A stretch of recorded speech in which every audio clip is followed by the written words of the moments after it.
Bismillahirrahmanirrahim. Assalamualaikum warahmatullahi wabarakatuh.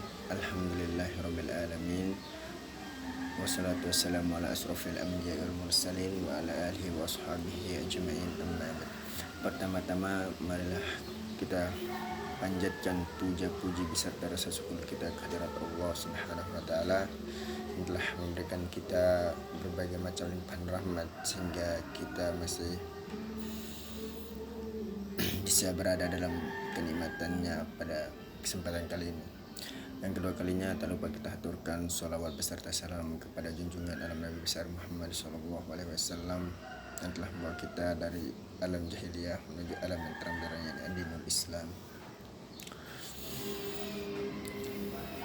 Nama saya Mujibur Rahman dari Ilmu Politik 2019. Jadi pada kesempatan kali ini kita akan membahas kepemimpinan politik dalam partai politik. Sebagaimana yang telah kita jelaskan pada materi-materi lain, jadi kepemimpinan politik dalam partai politik ini sangatlah jelas. Itu berbicara bagaimana tentang sebuah kepemimpinan di dalam lingkaran partai politik. Di Indonesia sendiri memiliki begitu banyak partai politik, dan tentu semua partai-partai politik ini memiliki ketuanya masing-masing. Jika berbicara tentang bagaimana prosesi kepemimpinan dalam sebuah partai politik, itu artinya kita akan kembali lagi kepada bagaimana tipe-tipe dari kepemimpinan tersebut. Jadi jika kita harus menjelaskan bagaimana tipe-tipe kepemimpinan dalam setiap partai-partai, itu bergantung kepada siapa ketuanya dan bagaimana cara memimpin dari ketuanya tersebut. Ada yang memiliki tipe karismatik, paternalistik, dan berbagai macam tipe kepemimpinan politik lainnya. Jadi di sini pemimpin di dalam ranah partai politik tersebut memiliki wewenang penuh terhadap anggota-anggota yang berada pada lingkaran partai tersebut. Dan gaya kepemimpinan tersebut ialah dilakukan secara langsung, bukan berdasarkan sebuah delegasi atau perwakilan.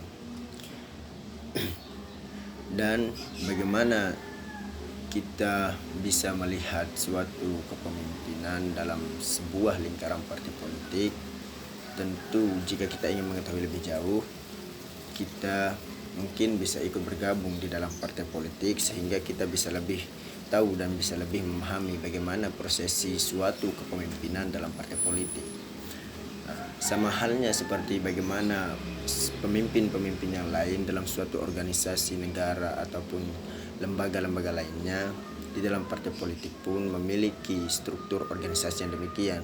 Ada ketua, wakil, dan lain sebagainya.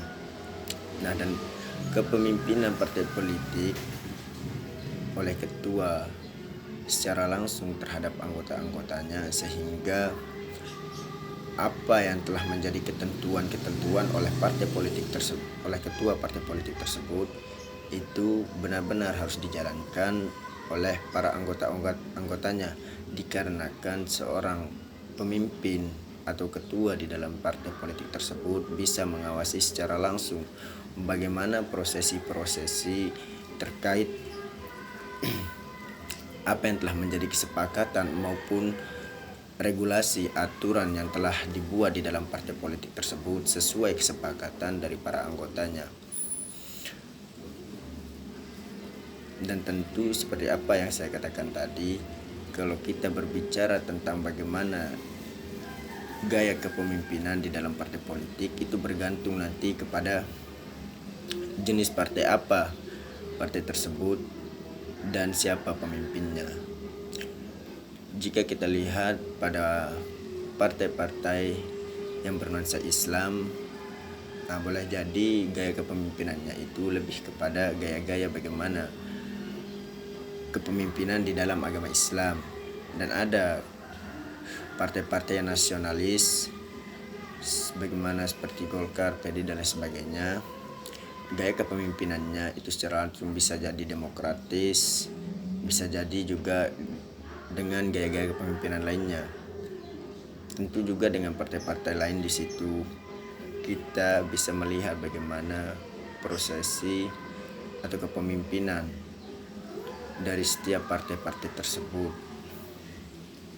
Jadi kepemimpinan dalam partai politik itu sangatlah tergantung kepada siapa pemimpinnya dan partai tersebut partai dalam ranah apa partai tersebut bergerak. Jadi jika kita berbicara tentang kepemimpinan partai politik, maka kepemimpinan partai politik tersebut hanyalah bergerak dalam bidang partai tersebut, bukan mengurusi daerah-daerah maupun negara lainnya. Ya meskipun partai politik itu memang anggotanya itu mencakup di seluruh wilayah negara tersebut, akan tetapi dia tidak mengurusi rakyat. Misalkan presiden, mereka hanya mengurusi di dalam bagaimana internal partai itu harus berjalan dan bagaimana anggota-anggotanya tersebut bekerja. Mungkin demikian dari saya, sekian. Semoga bermanfaat dan kurangnya saya mohon maaf. Billahi taufiq wal hidayah. Wassalamualaikum warahmatullahi wabarakatuh.